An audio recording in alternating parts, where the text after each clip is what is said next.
Praise God. Hallelujah. Amen. Magandang gabi po sa bawat isa. Tayo papasimula na sa gawain ng Diyos. Welcome po sa Father's House Christian Center. Mahalin po. Hindi po yung ilalagay ng kasama. Tayo ako sa Panginoon. Isang masimulang awitin. Awitan natin ang Diyos. Isa pa parapahan natin. At purihin ang Panginoon. Hallelujah. Glory to God. Glory to Jesus. Amen. Hallelujah. Praise the Lord. Praise the God. Awitan ang Panginoon. Ang pag-ibig ko, o Diyos sa buhay ko. Ang kayahan ko, malakas ko. Ikaw ang nais ko, ikaw lamang ang pupurihin. Pangalan mo'y ganapilain, wala sa iyong maihahati. Ang ko iyong pinipili. Dahil ang aking kadama,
Itatakot sa pangalan, pagkakaiyak ka pala, di matitinag, di matitinag sa gusto, ang pagkakaroon, labi lubos, di mapitigil sa pag-away, pagkat ikaw ay mabuti, oh, napakabuti, ikaw ang aking pastor, hindi magkukulang sa kanya, at iba, pinagaya mo sa kanya at umaapaw sa kanya, at iba, na sa lahat tumangalayakan, iba sa lahat ito inaasahan, wala na naman hihiling pa, pagkat ika'y sa kanya, ika'y sa kanya, sinipa, for last time, ang Lord, Panginoon, di na nangamba, glory, glory to God,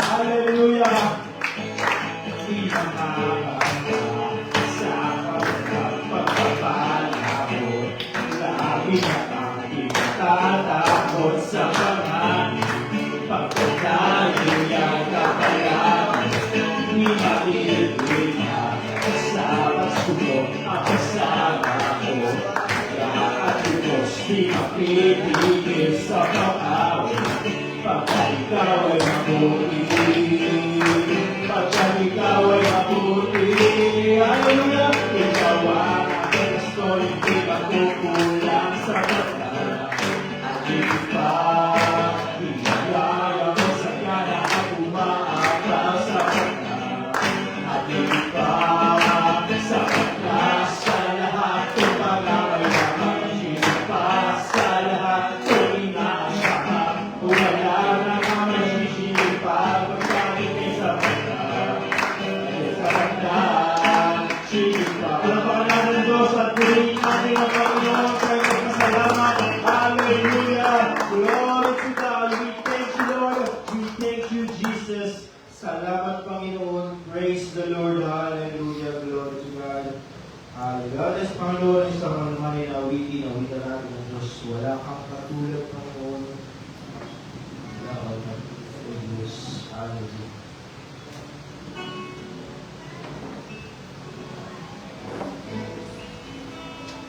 Salamat, salamat. Salamat.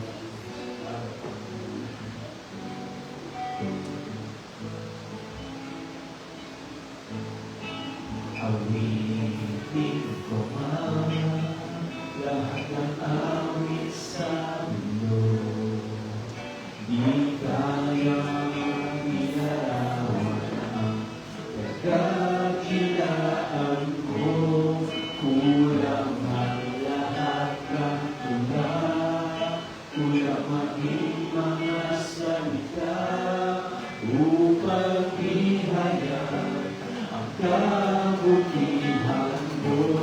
Isa pa, awitin ko man, awitin ko man lahat ng awit sa mundo, di kayang ilarawan ang kadakilaan mo, kulang ang lahat ng kulang maging mga salita upang ihayag ang kabutihan mo.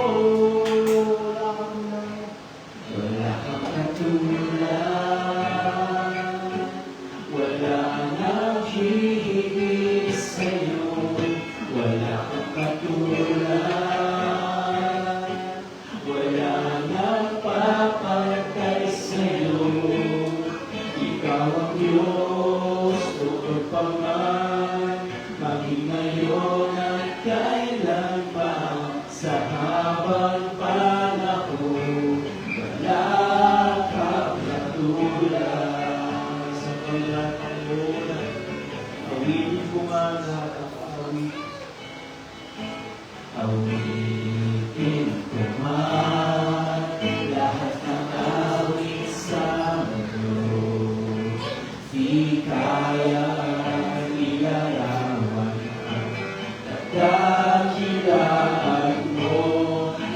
kulang ang lahat ng tula, kulang maging mga salita upang ihayag ang kabutihan mo.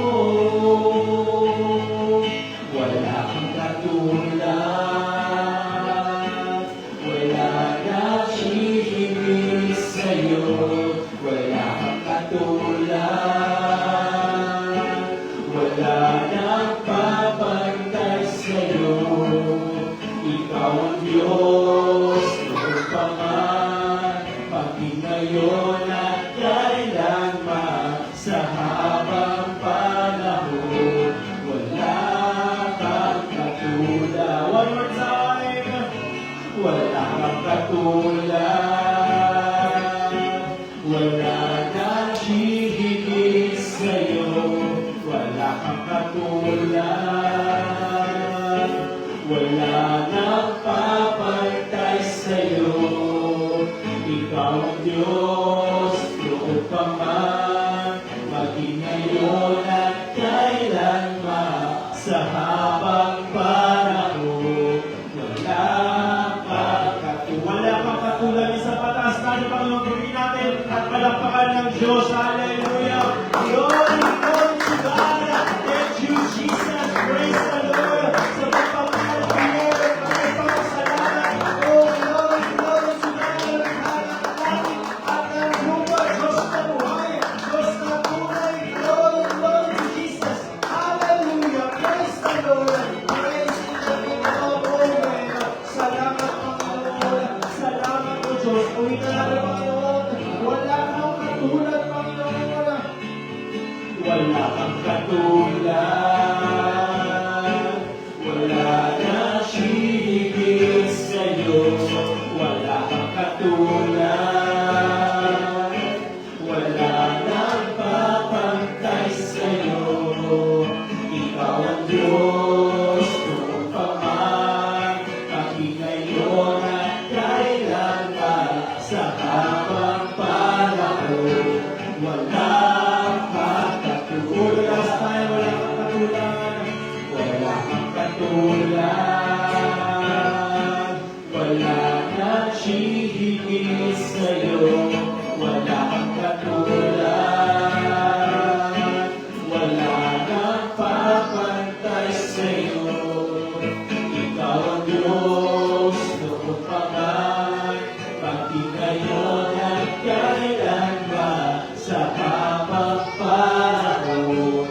Wala kang katulad. Ikaw ang Diyos, ikaw ang Diyos, noon pa man, maging ngayon at kailanman, sa habang panahon.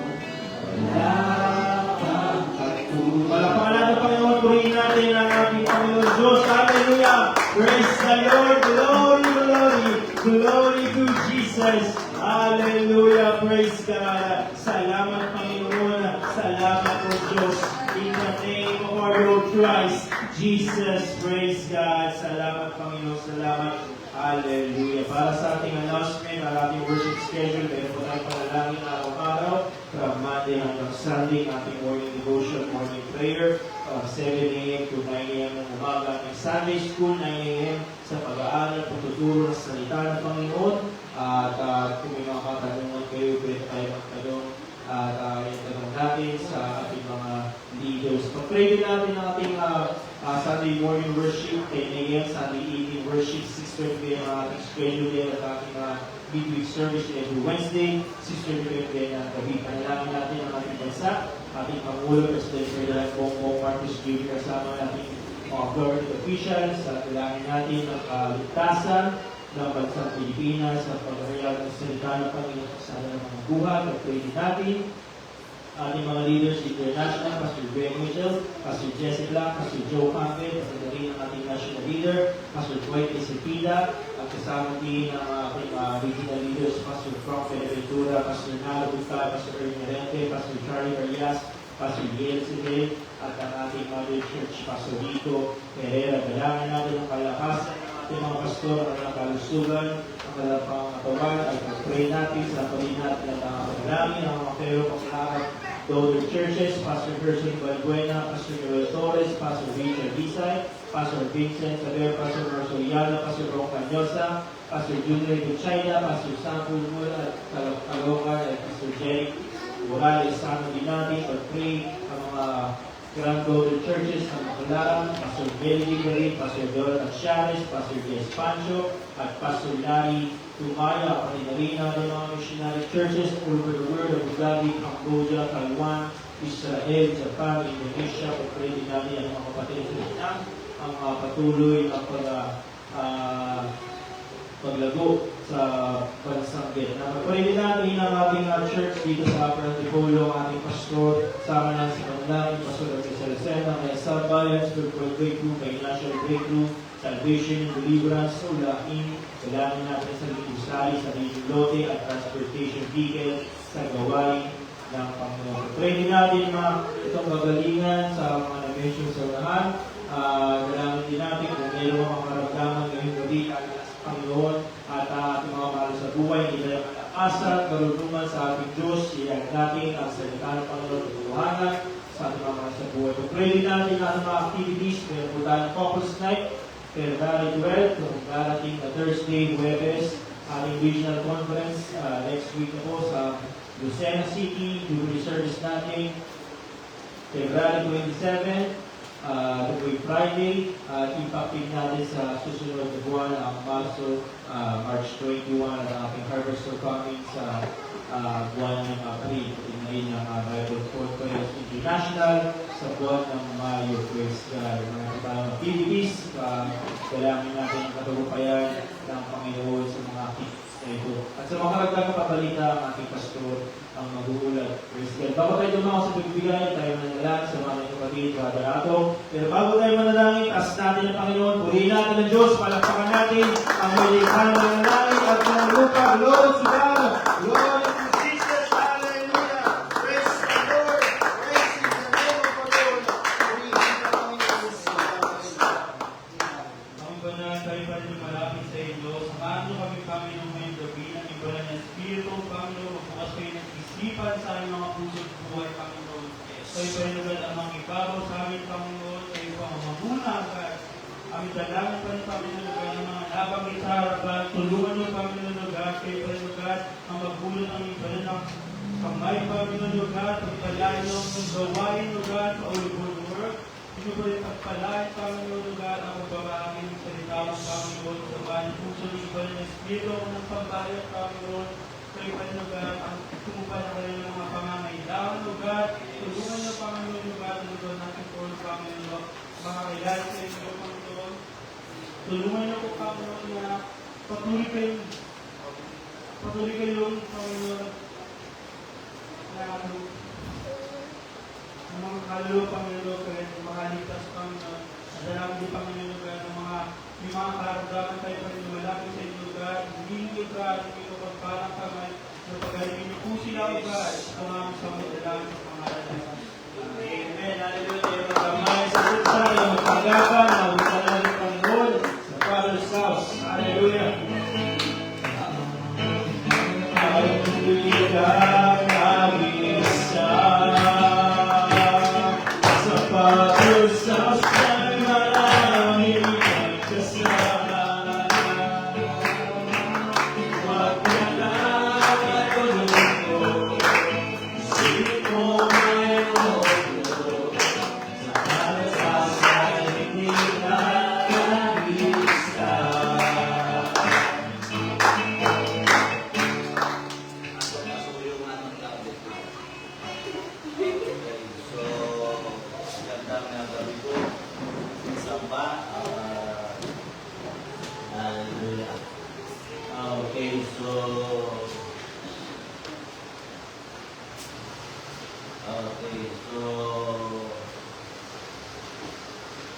Bukas po ang ating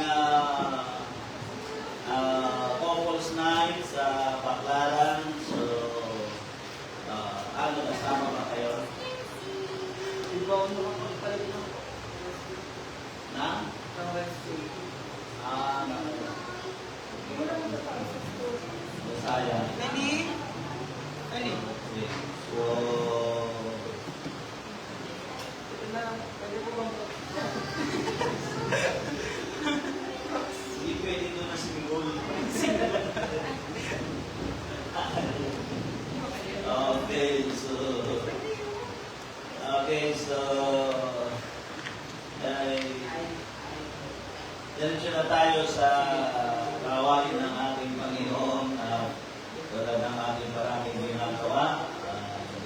pwedeng kalimutan.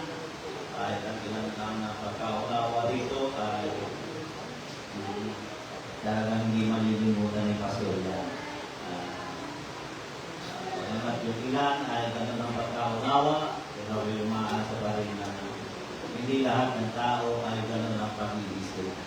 Okay, tayo po ay dito na pananalaki para sa gawa ng ating Panginoong Diyos.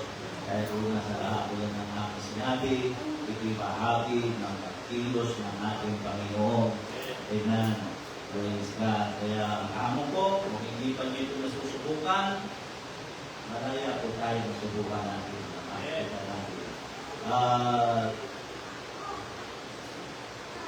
Naalala mo tuloy yung alam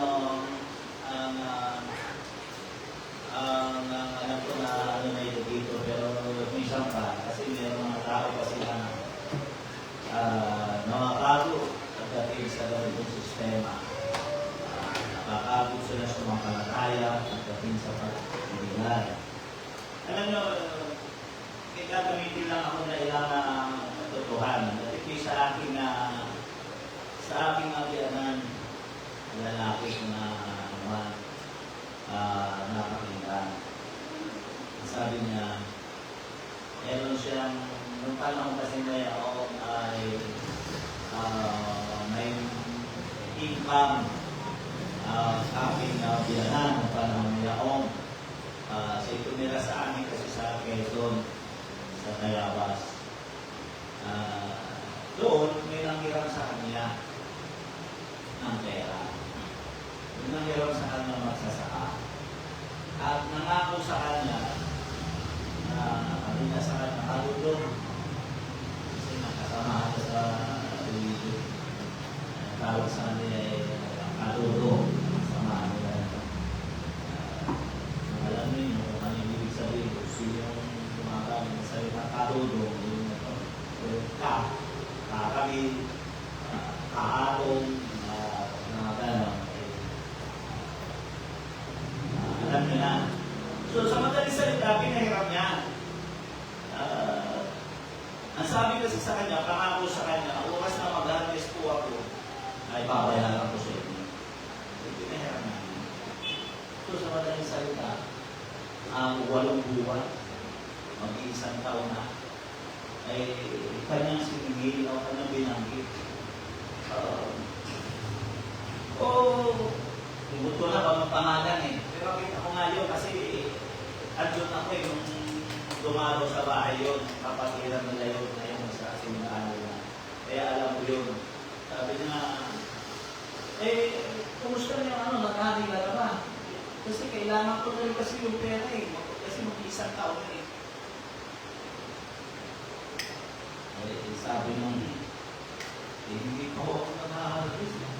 Pero kung tayo magdadala kasi makapag-aalis ko, papayaran kita. Naisip yung biyanan ko, sabi niya, ito muna. Ano ba yung itinanin mo? Niyog po. Niyog? Ay, 15 taon yan eh, bago mag-harvest niya. Hindi mo naman sinabi sa akin, niyog pala yung tatanin mo. 15 taon. Sabi niya, baka hindi ko naabutan niya, baka tigok na ako. Hindi ko alam kung nakapagbayad sa kanya ito. Alam mo, minsan kasi, ganyan ang tao. Nagtatanim na kasi tayo. Kaya tayo po'y nagtatanim. Sa pagtatanim natin, hindi po lahat ay pari-pareha sa itinatanim natin. Yun yung nakakanawa. Kasi tayo, kung gusto mo mag-harvest ka agad, ang itanim mo kamote. Ilang buwan ng kamote bago mo ma-harvest? 2 buwan lang yata eh. Ma-harvest mo na, di ba? May kamote ka na. Kaya kung gusto mo itanong madalian, ito na itanim mo. O kaya ay saging. Di ba? Pero pag ang itatanim mo yung niyog, tagal nung bago mo na. Kasi iba yata 20 years pa eh. Totoo yun. Pero tingnan mo naman, pag nagtanim ka ng kamote, isang harvest mo lang yun, wala na. Magkatanim ko. Pero pag nagtanim ka ng beer, 50 to 20 years mo bago na kailangan. Pero pag naman yun ay nag-harvest ka na ng bunay, patay ka na, pinakakinabangan mo pa. Patay ka na, nag-harvest pa ang mga kaapu-apuman mo. So ano ibig ko sabihin mga kapatid? Pag kang manghimagot, yun na sabi ng Panginoon, Galatians chapter 6 verse 7 to 9, huwag kayong manghimagot sa paggawa ng mabuti dahil sa takdang panahon, kayo'y mag-aani. Diba? Pagdiyog ang titinanin mo. Lahat, ang dami mong pakikinabangan. Matagal na mag-aani, pero ang dami mong pakikinabangan. Yung tuba niya, pakikinabangan mo. Yung tinting niyan, pakikinabangan mo. Yung ultimo, yung palaban niyan, tutawagin sa akin sa Quezon, yung mga sanga niyan, papakinabangan mo. At ultimo yung kanyang katawan. Kung talagang bagul na o hindi na masyado nagbubunga, pwede mong gawin yung populamber. So, nakuha nyo ba ibig ko sabihin? Ano ang gusto mo? Pag nagtanong ka, ano yung gusto mo? Yung isang buwan lang, 2 buwan, na-harvest ka na. Pero hindi mo na, pagka-harvest mo, wala na. Kaya tulad na sinabi ko, pag ang itinanin mo ay puro ng mangga, gano'ng katagal bago mag-harvest ng mangga? Tao nang binibilang niya. Pero pag nag-harvest ka naman niya, patay ka na, nag-harvest pa ang kaapu-apuhan mo. Ganun din ang pagbibigay. Huwag ka na tayong maghanap. Kaya sabi ng Panginoon, sa takdang panahon ay mag-aano ka. Yun ang isang bagay na dapat natin mamagawa. Isa po natin gawin parang luto ang kawain ng Diyos. Kung makakayaman mo na ng 500, katama nito 5,000. Hindi gano'n ang Panginoon. Hindi gano'n ang gawain ng Diyos. Kasi nakakapakinig tayo minsan ng gano'n eh. Nagbigay na 10,000, bumalik 100,000. Minsan nakakapakinig tayo ng gano'n eh. Kaya minsan, pag hindi nagtulang nangyari, ang isip natin, yung katutulan. Hindi natin alam. Sabi ng Bible, makakani ka sa takdang panahon. Okay, tayo hindi ko ng pananalapi para sa gawain ng ating Panginoon. Pawakan po ang suganet para tayo pamunahan dito. Okay. So,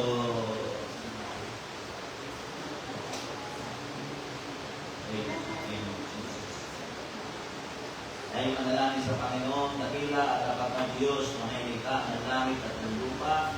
Salamat po Panginoon sa iyong kabutihan at sa iyong biyaya. Ang dalangin ko po Panginoon ay pagkalangin mo ang iyong mga anak. Ang nakakaalam sa takdang panahon sa iyong kapanahunan ay iyong kong ibinibigay sa iyong mga anak ang nararapat. Ayon sa kapasyahan at sinampalatayanan ng kanilang puso. Dahil marami pong salamat sa iyong kabutihan sa pangalan ni Jesus. Amen. Praise God. Hallelujah.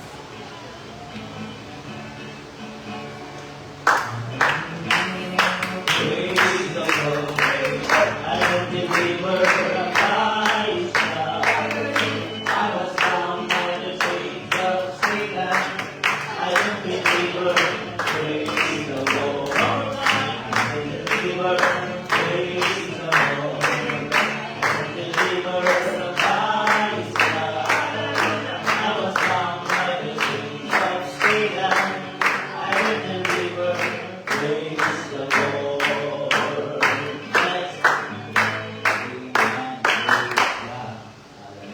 Salamat sa mga natutog. Pagpalain kayo ng ating Panginoon. Amen. Praise God. Ay dala ko ngayon sa salita ng ating Panginoon. Hallelujah. Praise God. Nung panahon na ako'y nasa Dayapan, ay malilit kong na nakikita roon yung mga tao ng gobyerno, ng local government, sa municipal ng Tayabas, ay malilit na nagsusurvey siya o umiikot doon sa palengke at may dala-dala silang isang bagay na inilalagay nila sa timbangan para ma-detect nila kung yung timbangan ng mga nagtitinda ng isda at ng mga bigas o anumang yung mga gulay sa palengke ay ma-detect nila kung accurate, kung nasa tamang timbang. Kung bakit kasi ginagawa nila yun dahil marami nagre-reklamo na minsan bumibili ng asukal, pag-uwi kulang ng 2 buwi. Uwi sa kanila, timbang gusto. Bigas, diba? Kulang ng 2 buwi. Yung mga natikot yung mga nalaman ng isda, diba? Hindi ba dyan? Minsan, pinagmamasang ko yun. Minsan, iba, kung nyari kakalis isa, pero ang bilis ng kamay mo, titikitin yung isa, talisik na doon, isa, balik doon sa lalagyan. Diba?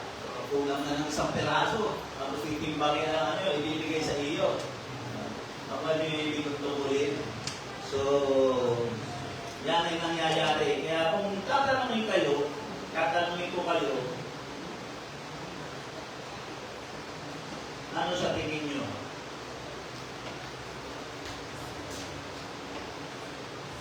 Kaya ba kayo? Nasa mga bagay na bibilin mo, o sa bagay na mga binabayaran mo, ay mayroong kulang.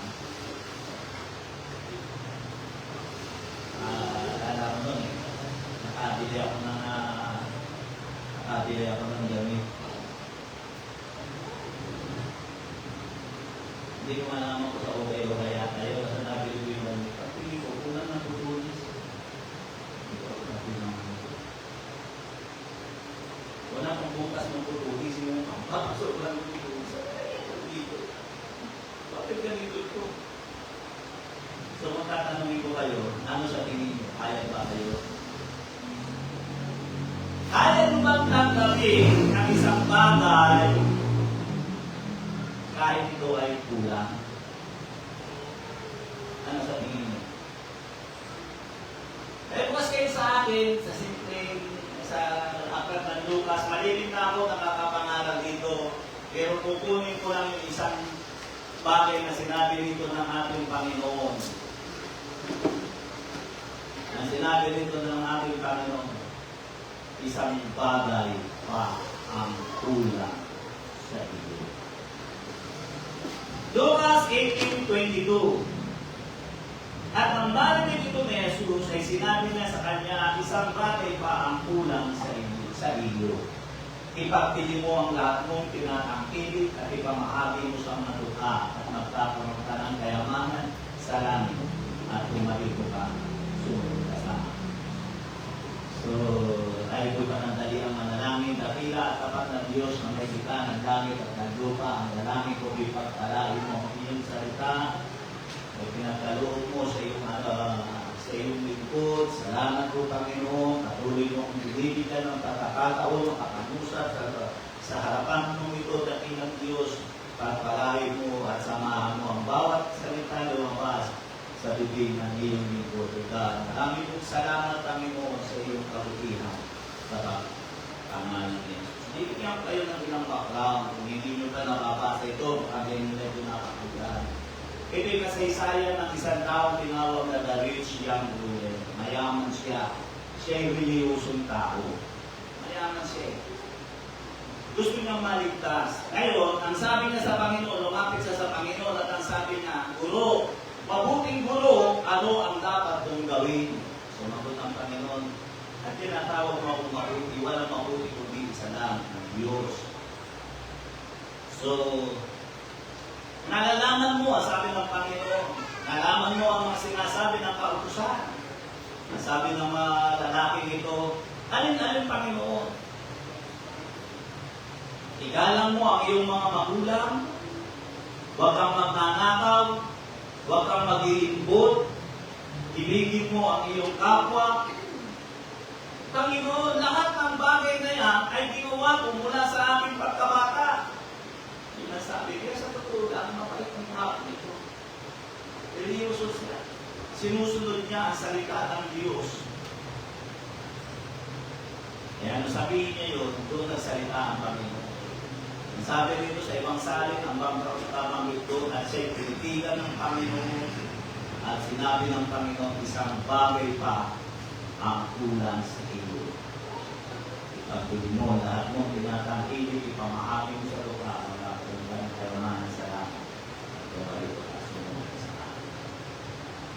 Praise God. Nais ko mangusap sa paksang isang bagay pa ang kulang sa iyo. Ay tanong ko sa inyo kanina, kaya nyo magtanggapin yung mga kulang. Tatanggap ka ba ng kulang? Bumili ka ng pantalon, mura. Kaya lang pag-TV mo, walang sikat dito. Ang sikat nasa buhay ka. Anong gagawin mo? Kaya mo ba tanggapin yun? May kulang? Isang bagay pa ang kulang sa iyo. Ito po ang baksahin natin. Si Jesus ay hindi po tumatanggap ng isang taong kulang. Yung po huwag niyong nalilimutan. Dahil ang sabihin ni Jesus, isang bagay pa ang kulang sa iyo. Pagpili mo lahat ng mong ari-arian at ipamigay mo sa mga dukat. Sumunod ka sa akin. Ang sabi doon, ang lalaki tumalungkot na tumalikod. Lumayo kay Jesus. Pero walang sinabi si Jesus, Pedro, sundan mo. Sabihin mo, pwede naman yun. O hindi na kaya. Pero ang sabi dito, ang sabi ng Panginoon, kay hirap pumasok sa kaharian ng Diyos ang taong mayaman. So sa madaling salita, si Jesus ay hindi tumatanggap ng isang taong kulang. Ang langit, tandaan po natin, ay hindi rin tumatanggap ng kulang. Dahil sinabi nga roon, kay hirap pumasok ng isang taong mayaman. So sa madaling salita, hindi natanggap ang langit ng kulang. Ano ang kulang ko sa lalaki? Yung sasagot. Ano ang kulang sa kanya? Itintrep ko doon sa ano? Sa lugawan. Yung makakasabot. Anong kulang sa kanya? Ang kulang sa kanya, pagsunod. At ito po ako mangungusap. Dahil ano sabi niya, anong dapat kong gawin para ako'y maligtas? Ano sabi ng Panginoon? Ang sabi ng lalaki, lahat po ng isinulat ni Moises na kautusan ay nasunod ko mula sa aking pagkabata. Ibigin mo ang iyong kapwa. Huwag kang magnanakaw, huwag kang mangangalunya, huwag kang sasaksi ng walang katotohanan. Igalang mo ang iyong ama't ina. Lahat po yan ay sinunod ko. Pero kami, pero may kulang. Ang kulang, hindi sa sumunod sa sinabi ng Jesus. Ano ang sinunod? Ang sinunod niya yung emotion niya, yung damdamin niya, yung panghihinayang sa pera. Dahil sinabi nga ng Panginoon, ipagpili mo ang lahat ng iyong hari-harian at sumunod ka sa akin. Kaya tandaan natin, ang pagsunod napakahalaga yan dito sa mundo na ating ginagawa. Si Jesus ay hindi nasisiyaan pag ang isang tao ay may kulang. Kaya dapat narito, alam dapat natin yun. Amen? Kahit mga pastor ay hindi rin nasisiyahan kapag mayroong kulang sa mananampalataya. Kulang sa pananalangin. At hindi mo pwede sabihin, bakit? Kahit hindi naman nananalangin si Brother, si Ganun hindi rin nananalangin. So sa madaling salita, wala na akong katuwiran. Wala na ako sa rason para ituro ko ang tama. Dahil mayroong ilan na hindi nananalangin. So ibig sabihin, mali na ang tinuturo ko. Nakutuhan niyo ba? Katulad nga sabi ko nga, narito tayo para sumunod. Dahil sa langit, hindi ka makakarating doon kung dito sa lupa, hindi ka marunong sumunod. Yun po ang dapat natin maunawaan. Una, ay bumigyan ng pansin, ang pagmamahal sa Diyos ay isang kakulangan kung walang pagsunod. So dahil kayo naman ay bukas daw ay isperas ng Valentine's Day. Sa 13 pa yun, bukas pa ay 12 pa lang, Focus Night, at 14 daw ay araw daw ng mga puso, medyo kahapyawan natin. Ang pagmamahal sa Diyos ay isang kakulangan kung walang pagsunod. At sa aking pagkaunawa, ang taong hindi marunong magmahal sa Diyos ay hindi dapat pagtiwalaan sa usapin ng pagmamahal. Dahil kung hindi mo kayang mahalin ang Diyos, papaano mo? Kung hindi ka nga tapat sa Diyos, paano ka magiging tapat sa kapwa mo? Dahil ang pag-ibig ay nagmumula sa Diyos, hindi sa February 14. Tandaan natin na ang pag-ibig ay nanggagaling ay sa Diyos, hindi sa February 14. Kaya kung hindi mo kayang sundin ang Panginoon, paano mo pagtitiwalaan ang pag-ibig na ino-offer ng Espiritu? Kung hindi niya mapipigilan ang pinanggagalingan ng pag-ibig. Kaya kalimitan na sinasabi ko yun dito, manip ko sinasabi. Na aking sinasabi na kung hindi ang tapat sa Diyos, hindi ang magiging tapat sa kapwa niya, maging sa asawa niya. Yun lang, Pastor Rico, kaya hindi niya binuto si Duterte. Dahil ang sabi niya, napakaraming mga asawa. Babae niya. At si Erap daw, hindi niya binuto. Kasi, yun ang nakatwiran natin, kung hindi ka tapat sa asawa mo, paano ka magiging tapat sa bansa? Kung sa maliit na bagay, hindi ka maging tapat. Hindi ka kita ng bansa na pagninuturan ko. Kaya kung pag-uusapan ay pag-ibig, hindi requirements ang bait. Hindi requirements ang pogi, matalino, mapera, maganda ang trabaho, macho, ang taas o ang liit ng isang tao, hindi requirements. Para ikaw ay para sabihin karapat-dapat na mahalin ng isang tao, lalo na nanatiling ko sa Diyos. Ang kakulangan ay ang pagmamahal sa Diyos. Yun ang kakulangan. At dahil ko ipaunawa sa inyo, uulitin ko ha, ang requirements, hindi talento. Ang hinahanap ng Diyos ay hindi talento sa isang lalaki o sa isang babae. Ang hinahanap ng Diyos ay pagsunod. Kaya kung walang pagmamahal, hindi na magawa-gawang mahalin ang Diyos, ang paniniwala mo, ang pananampalataya mo. Bakit pagbibigyan mo? Bakit pipitahin mo sa puso? Ang mga bagay na hindi tinatanggap ng Panginoon, huwag mong tanggapin. Yung masama na hindi na tinatanggap ng Diyos, tanggap na tanggap mo. Hindi na nga tinanggap ng Panginoon dahil may kulang, ikaw naman tanggap na tanggap mo sa puso mo. Matthew chapter 22 verse 23, at sinabi sa kanya, ibigin mo ang Panginoon mong Diyos ng buong puso mo at ng buong kaluluwa mo at ng buong pag-iisip mo. Ano sabi niya? Ibigin mo ang Diyos. Ibig sabihin, ang Diyos ang pangunahin mong iibigin. Kaya sinabi ko, kung hindi na magawang mahalin ang Diyos, paano mo tatanggapin ang offer ng pagmamahal? Kung ang Diyos hindi niya magawang ibigin, kaya ang Diyos ang dapat na iniibig ng higit sa lahat. Kaya sinabi sa kanya, iibigin mo ang Panginoon mong Diyos ng buong puso mo, ng buong kaluluwa mo, at ng buong pag-iisip mo. Kaya pag hindi mo ginagamit ang isip mo, hindi ang pagmamahal sa Diyos.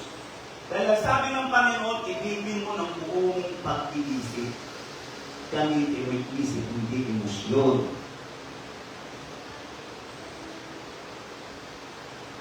Pag-aralan mo maigi. ipagtanggol ang taong alam mong may kakulangan. Ipanalangin mo na lang, pero huwag mong ipagtanggol. Huwag mong ipipensa. Kasi ang sabi ng Panginoon, kailangan ng pag-iisip sa taong umiibig. Kaya ang lang naniniwala na sinasabi ko sa kasabihan, ang pag-ibig ay bulag. Ang dami ko nang nakita na uwasak ang buhay sa katwirang ganyan. Kaya pag hindi mo ginagamit, uulitin ko ang iyong pag-iisip, hindi pagmamahal sa Diyos niya. Dahil ang ginagamit mo yung ilusyon at ito ang dapat mong tandaan, huwag mong kaaawaan ng isang taong hindi tanggap ng Panginoon. Huwag mong kaaawaan ng isang taong hindi tanggap ng Panginoon. Kung hindi niya kayang tanggapin ang standard ng church o kaya yung standard ng Panginoon, bakit kailangan tanggapin mo? Ay hindi natanggap ng Panginoon. Dahil ayaw niyang ayusin ang kakulangan.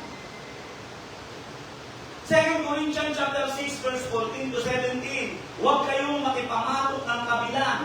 Kulangan yan. Sa mga di magsisisampalataya, sapagkat anong pakikisama ang mayroon ng katwiran sa kalipuan, o anong pakikisama mayroon ng kaliwanagan sa kadiliman, at anong pakikipagkasundo mayroon si Kristo kay Belial, o anong bahagi mayroon ng sumasampalataya sa di sumasampalataya, at anong pakikipagtayo sa mayroon ng templo ng Diyos sa mga Diyos-Diyosan, sapagkat tayo templo ng Diyos na buhay na dahil ang sabi ng Diyos, mananaan ako sa kanila at lalakad ako sa kanila at ako'y magiging kanilang Diyos at sila magiging aking bayan. Kaya nga, magsialis kayo sa kanila.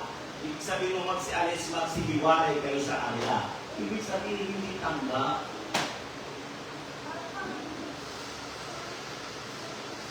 Walang problema yung may kakulangan eh. Ang maano doon, dapat ang isang tao, alam niya yung kanyang kakulangan kung paano niya yung pagyayamanin. Hindi yung kakulangan, kundi yung kapuluan. Kaya dapat natin maunawaan. Nakuha nyo? Ang sabi nito, magsialis kayo sa kanila at magsihiwalay kayo sa ng Panginoon. At huwag kayong magsilipo. Huwag nga daw magsilipo eh. Ng mga bagay na marumi at kayo'y tatanggapin ko. Okay. Pangalawa, ang pagsunod ay napakahalaga sa Diyos. Yan, ang pagsunod ay napakahalaga sa Diyos. Yan. Huwag kayong padaya sa salitang mabait. Mabait. Ang sabi niya, ano ulit niyo yung pangangaral ni Pastor Ruboy Disipita ng last discipleship? Tinanggit niya doon na ang tunay na lalaki, na sabi niya, kapag mayroon siyang pag-ibig sa isang babae, hindi niya i-text. Magsasabi siya sa magulang. Ano rin yun? Yung pangangaral niya. Sabi niya, kapag tinext mo ng tinext, at hindi ililihim mo sa magulang, ang tawag doon, ahas. Hindi ako misabi na si Pastor Ruby. Dahil ang paksa niya, tinuturo niya ay the mark of truth. Yung ano niya ang kalagay. Yun ang pagkatanda ko.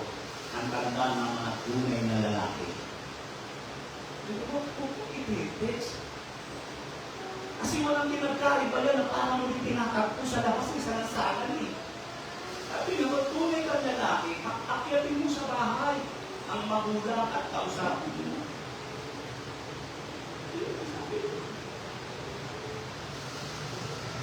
Kaya ang pagsunod ay napakahalaga sa Diyos. Ang hinahanap ng Diyos sa tao ay hindi talento o ulitin ko. Hindi edukasyon, hindi husay o galing, hindi potensyal ng isang tao ang hinahanap ng Diyos sa pagsunod. Ang hinahanap niya ay pagsunod sa isang tao. Kaya ano sabi mo? Sa Bukong Acts, sina Apostol Pedro yung mga mamang at walang pinag-aralan. Pero ang kaibahan kay na si Pedro, sumunod hanggang kamatayan. Kaya ang pinakamahalaga sa Diyos ay pagsunod. Ang tao ay nagkakaroon ng bahagi sa Diyos dahil sa pagsunod. Kaya kung wala kang pagsunod, wala kang anumang bahagi sa Diyos. Kaya dapat natin maunawaan. Wala kang anumang bahagi sa pagsunod o sa Diyos kapag hindi ka sumusunod. Tingnan natin itong ilang bahagi ng katotohanan sa Bible. Ang himala sa alak sa kanan ng Galilea, John chapter 2 verse 1 to 9, ang unang himala ng Panginoon. Paano na isagawa yung himala? Mayroong sumunod. Mayroong nakikip ng tubig para punuin yung anim na kapayan.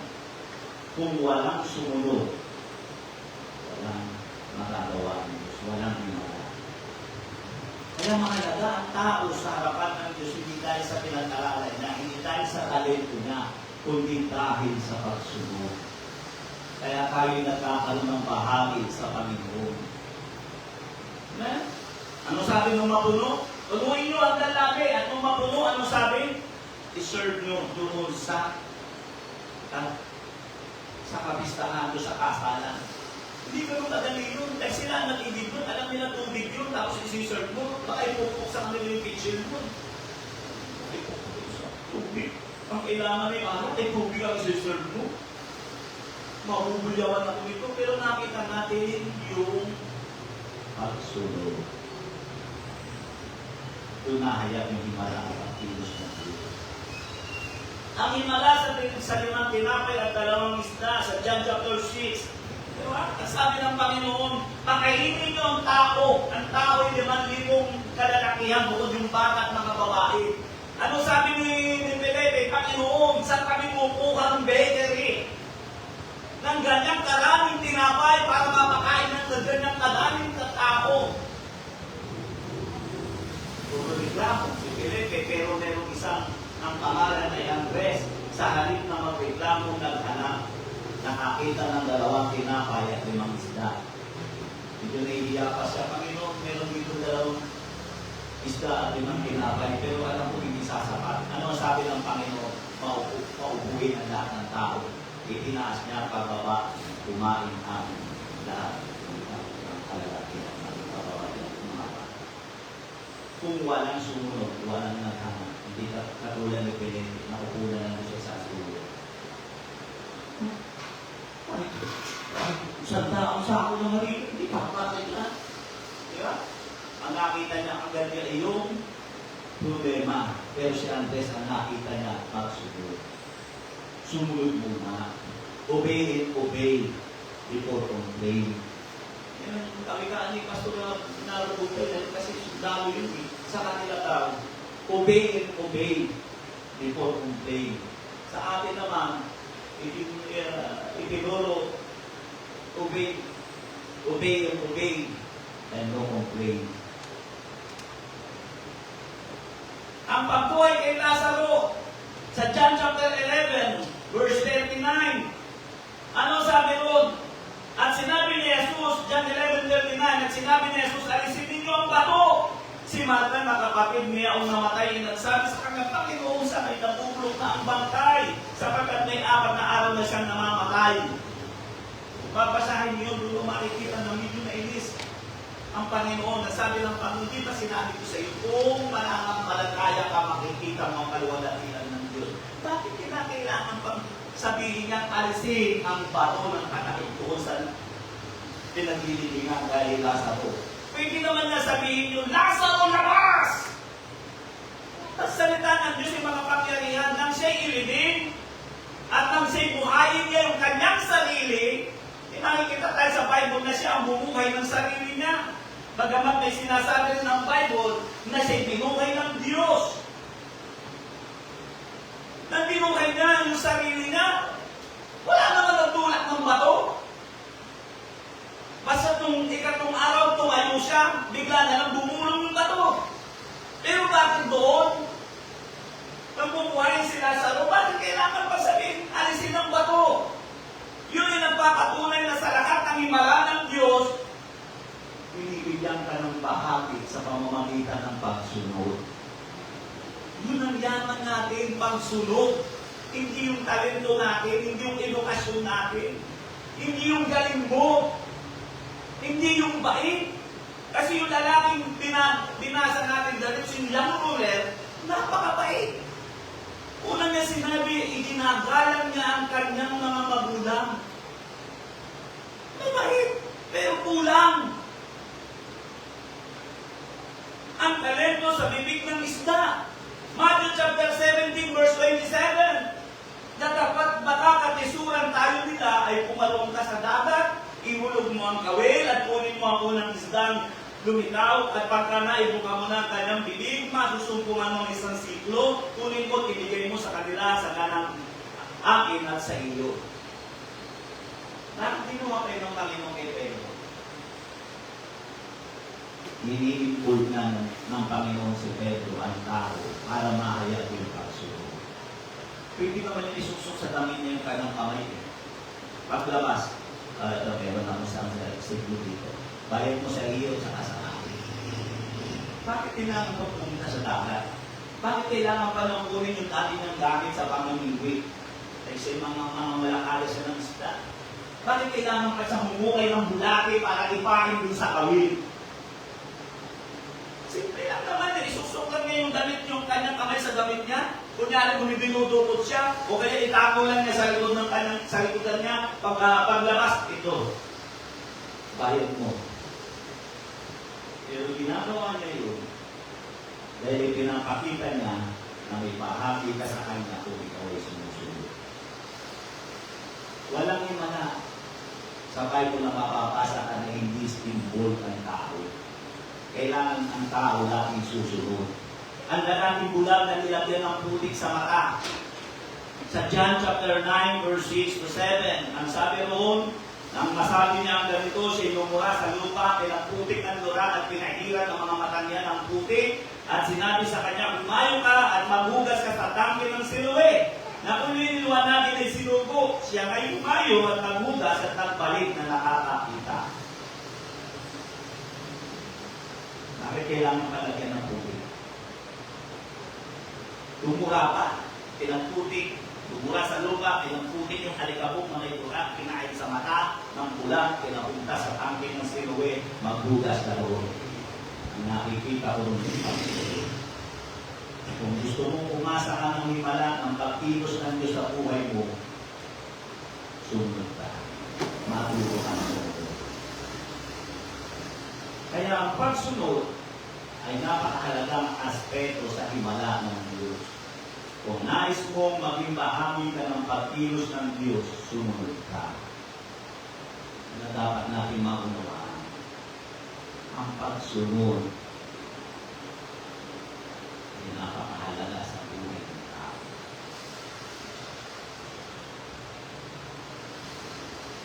Pangulit, at dito ako magtatapos, isa lang ang pinakamahalaga sa Diyos. Pagsunod. Hindi yung iyong talento. Hindi ka tinatawag ng Diyos dahil sa iyong talento. Dahil sa asset mo. Dahil maabilidad ka. Tinatawag ka ng Diyos dahil gusto ka ng sumunod. 1 Samuel chapter 15 verse 22, at sinabi ni Samuel, nagtataglay kaya ang Panginoon ng napakadakilang pagkatuwa sa mga handog na susunugin at sa mga haring na gaya sa pagsunod na tinig ng Panginoon.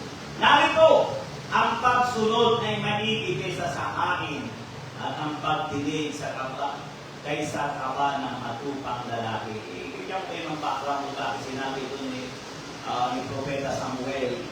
Hindi sinabi niya kay Haring Saul. Si Haring Saul, unang hari ng Israel. Sa historia, siya ang kamunang hari ng Israel. Nang Israel ay ilabas sa Egypt, humingi sila ng hari at ibinigay ay si Samuel. Si Samuel ay inutusan si Haring Saul. At si Haring Saul ay inutusan ng Panginoon sa pamamagitan ni Samuel na patayin lahat ng mga Amalekite. Patayin lahat, maging ang mga tupang, lahat ng hayop, patayin. Pero ano sabi ng kasaysayan sa personal nyo na pagpapasa sa 1 Samuel chapter 15, basahin yung kabuuan nun. Nang makita ni Samuel na napakalulusog na ng lupa, itinira niya. Tapos nakita niya ang gaganda ng babae ng mga kaparamal, ng mga patnatay na Palestine. Nakita niya ang gaganda, itinira niya ang buhay. At itinira niya ang hari. Kaya tumating si Samuel. Sinabi niya, ano ibig sabihin na nag-iiyak ng matuwa?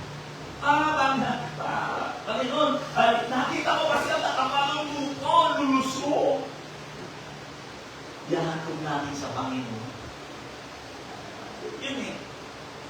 Yahatog natin sa Panginoon. Nakita ko yung babae, ang gaganda. Hindi natin gawin tagapag halipit sa tahanan ng Panginoon. Hindi natin gawin asher. Hindi natin gawin na ang gaganda. Patayin nyo lang natin niya sa pintuan ng church kahit hindi na humayo. Papasok ang mga lalaki. Ang gaganda daw ng mga babae. At yung hari, hindi niya kaya. Yun yung sa kanya yung sinabi. At sinabi ni Samuel at kakagay, kaya ang Panginoon na napakadakilang pagkatuwa sa mga angko na susunugin sa mga hari na gaya sa pagsunod ng tinig ng Panginoon. Narito ang pagsunod ay magigipay sa hari at ang pagdinig ay sa taba ng mga tupang lalaki. Kaya dapat natin maunawaan ang pagsunod ay higit na mahalaga kaysa sa atin. Ang pagsunod hindi mo pupilit ipahuli. Lagi kong namumuna, laging priority ang pagsunod.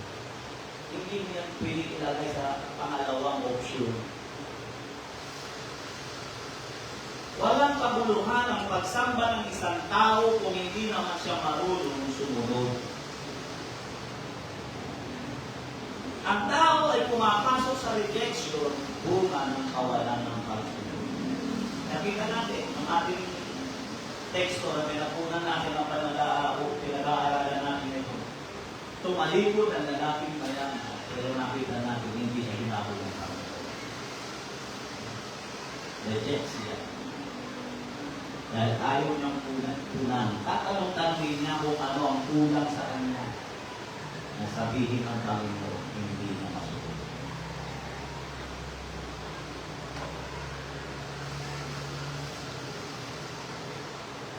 Kaya ang tao pumapasok sa rejection, bunga ng kawalan ng pagsunod.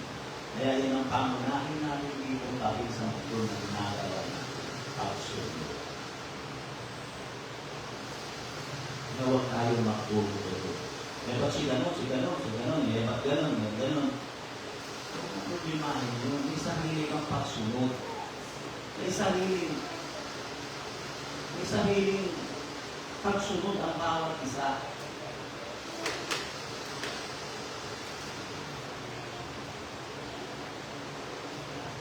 Kaya nga, ang tao ay nagiging dapat para sa Panginoon kung siya ay masunod. Yan ang dapat yung maunawaan. Ang pagsunod hindi mo po pwedeng ilagay sa huli at unahin mo ang iyong damdamin. At unahin mo ang iyong damdamin, ang iyong mga rason. Kaya masabi ko nga, maliit ko sinasabi, at yun ang dahilan kung bakit tayo hirap dumami. Dahil napakarami ng ayaw sumunod. Sabi ko, kapag naliligaw ka, kailangan una, 6 na buwang kasal na kayo. Hindi pwedeng tumakal. Kung ayaw mo pa, huwag ka muna mag-ikaw. Yun, tuturo sa akin. Isa pa, napakalaga ng pananalangin. Kasi ang tao nakikilala mo sa pamamagitan ng prayer. Doon mo nakikilala ang tao.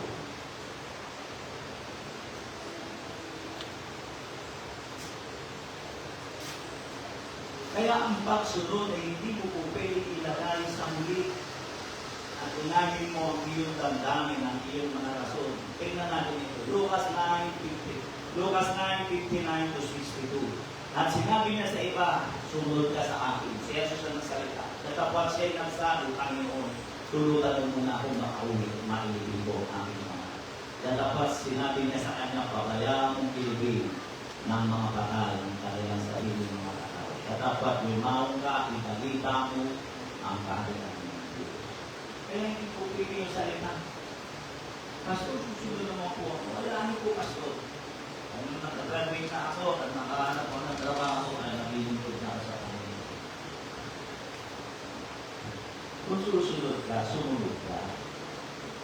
Kaya yun ang katwiran ng Panginoon. Kita niyo sa sinabi ng Panginoon. Hindi po pwedeng. Eh, ano kasi, Pastor, may sakit po kasi ang ano ko ngayon, hindi ako, binabantayan ko na muna. Siguro pagdating po niya, ano sabi ng Panginoon? Grabe nga sinabi ng Panginoon, hayaan mo ilipig siya ng kapwa niya patay. Yun ang ibig sabihin nun, waiting yun eh. Ang ibig sabihin nun, kultura yun ng Israel. Na ang ibig sabihin nun, kailangan muna niyang paglingkuran ng kanyang magulang. At pag yung magulang niya namatay na, nagampanan na niya yung lahat niya, saka siya pwedeng magpasya sa sarili niya. Yun ang ibig sabihin nun eh. Kultura ng Israel yun. Kaya sabi ng Panginoon, hayaan mong ilibing ng patay, ng kapwa niya patay.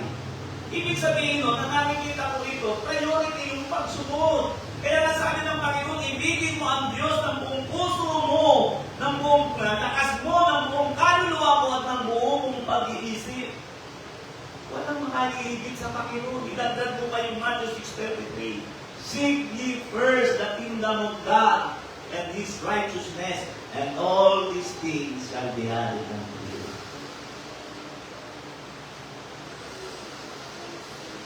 Dapat sa Diyos ka muna maula.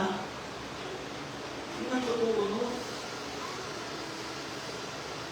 Kasi pag sa Diyos ka muna maula, ang tao in love sa Panginoon at iwa-iwala.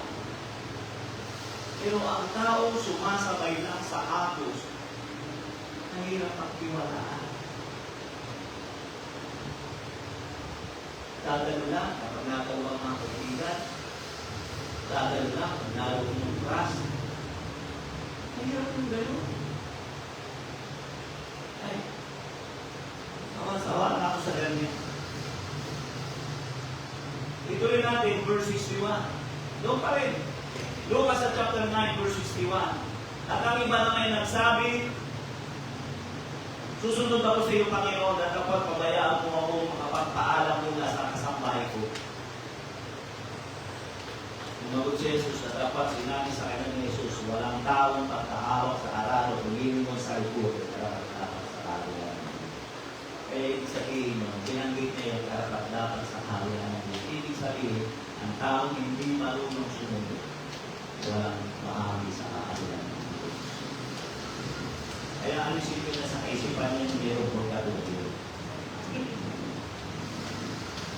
Ang tao pag namatay, may purgatorio, pananalangin ang lula mong leader sa pagkasal sa simbahan.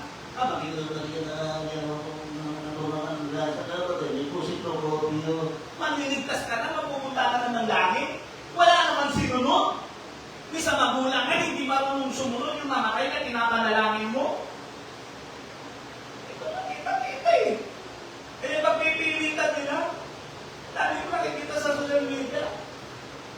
Bulaan daw yung mga pastor na hindi naniniwala sa purgatorio. Ang kusina, pag kita pa nila, kita dito, wala kang sinunod. Pag hindi ka sinusunod dito, reject ka sa Panginoon. Wala kang bahagi sa kaharian ng Diyos. Ang mahalaga sa Diyos, pagsunod. Kaya ang isa na bagay ko na ito eh. Hindi ka pa nga doktor, hindi ka pa nga lawyer, hindi ka makasunod, o lalo na kung lawyer ka. At kung doktor ka, lalo ka lang hindi makakasunod. Tambay ka pa nga lang, hindi ka na makasunod eh. Hindi lalo na kung ikaw eh. Number 1 kung siya, ng bayan ng Antipulo. Baka lalo ka na hindi makasunod. Ako yung ibig ko sabihin. Kung ulitin ko, ang pinakamahalaga sa tao ay pagsunod. Yan ang hinahanap ng Panginoon. Kaya masabihin ng lalaki, Panginoon, ano ang dapat mong gawin upang ako'y magmana ng buhay na walang hanggan.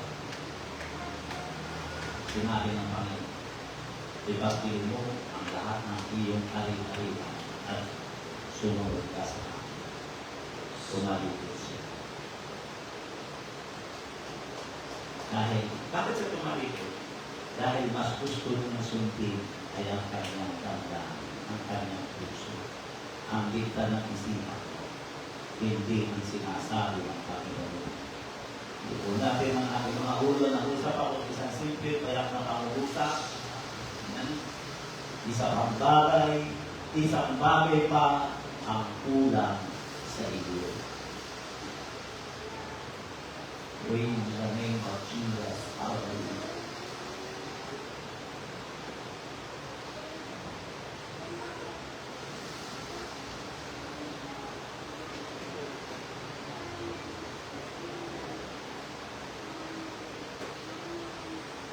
Ay lahat ay tumayo. Awitan natin ang Panginoon ng isang awitin.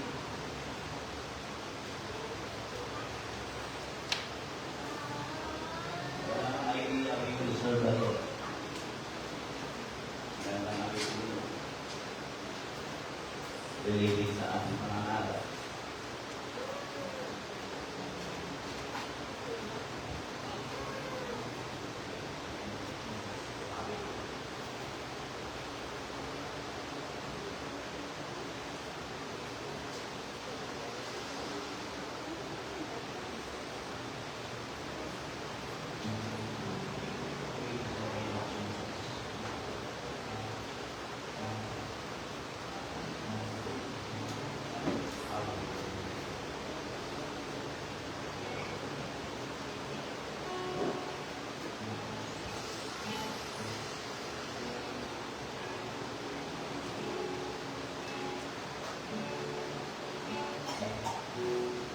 Wala sa akin na perfecto. Lahat tayo may kulang. Pero hindi na ibig sabihin kung tayo hindi perfecto. Pwede na tayo sa Panginoon. Hanggang ang isang tao'y sumusunod.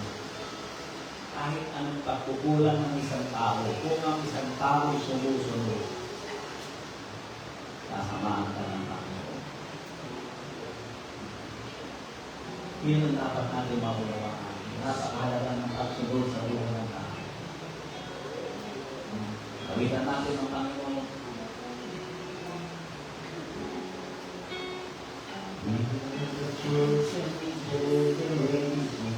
We are the sons of God. Once again, we will serve the Lord.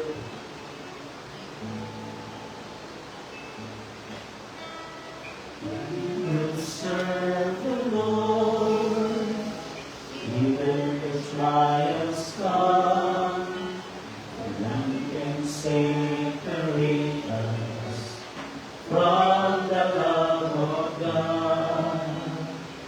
We are more than conquerors, no one can defeat us.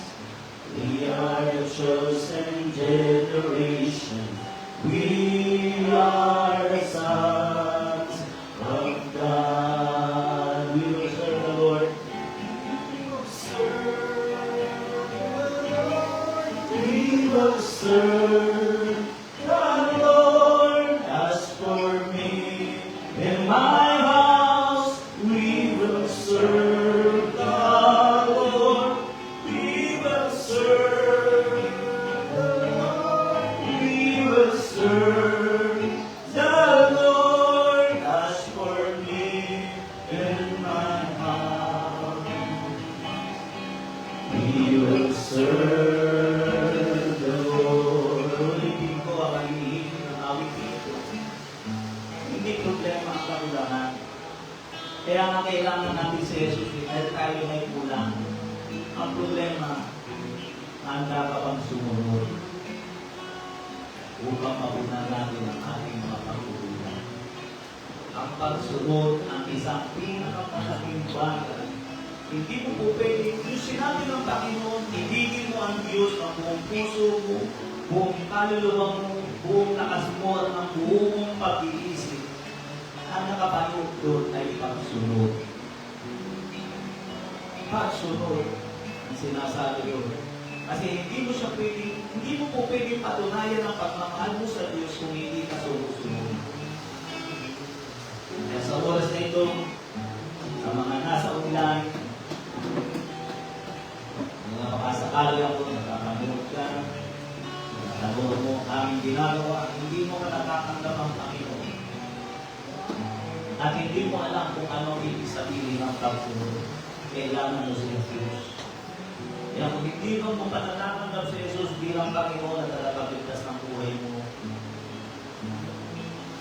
bibigyan kita ng pagkakataon at tanggapin mo si Jesus bilang Panginoon at tagapagligtas ng iyong buhay.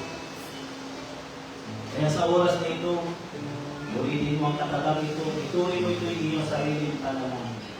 Panginoon, inaamin ko po ang buong buhay ko ay lumalakad sa pagsuway. Wala akong sinusunod, kundi ang aking damdamin. Pero sa oras na ito, inaamin ko po na ako'y nagkasala. Ang dalangin ko, patawarin mo po sa oras na ito. Tinatanggap po kita bilang aking Panginoon tagapagligtas ng aking buhay. Binubuksan ko ang aking puso, inaanyayahan kita pumasok, maghari sa buhay. Isulat mo po, Panginoon, ang aking pangalan sa aklat ng buhay upang sa iyong muling pagbabalik, makasama mo ako doon sa buhay na walang hanggan.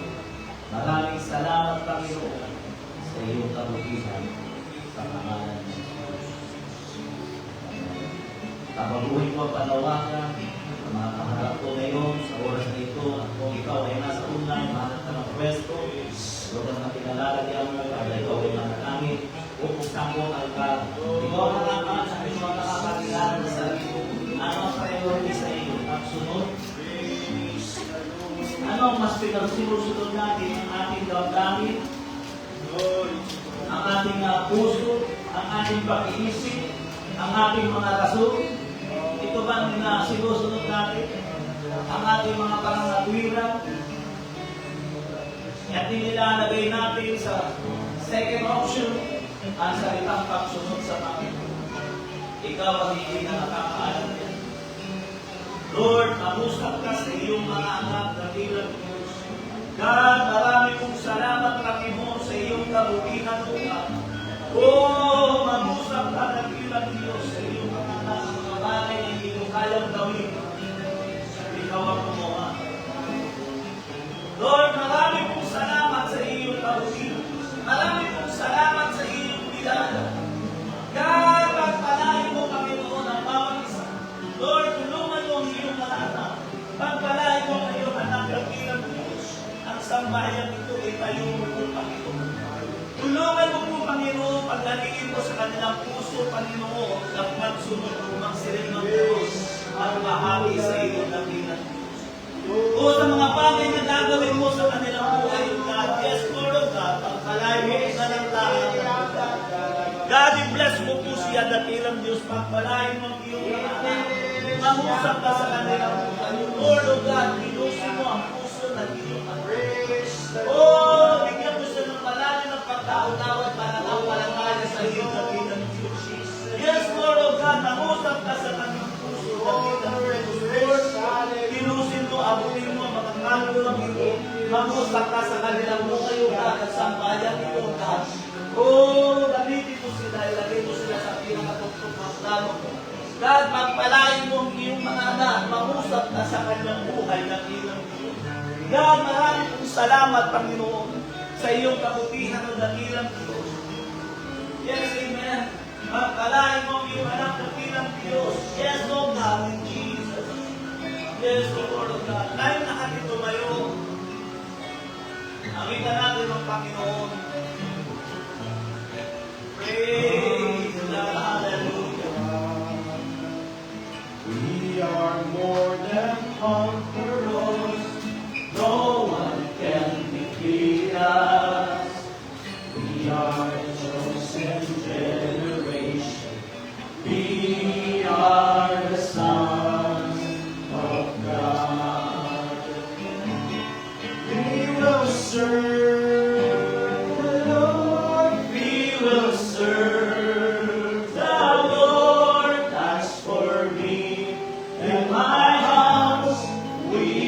serve the Lord.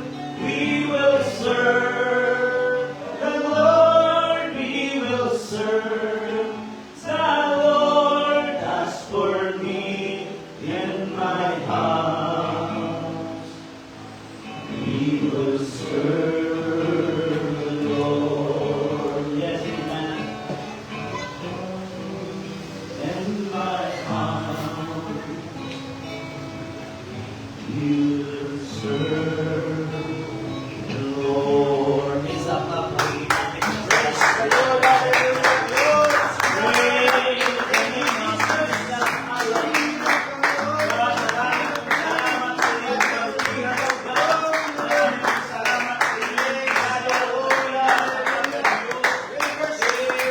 Jesus.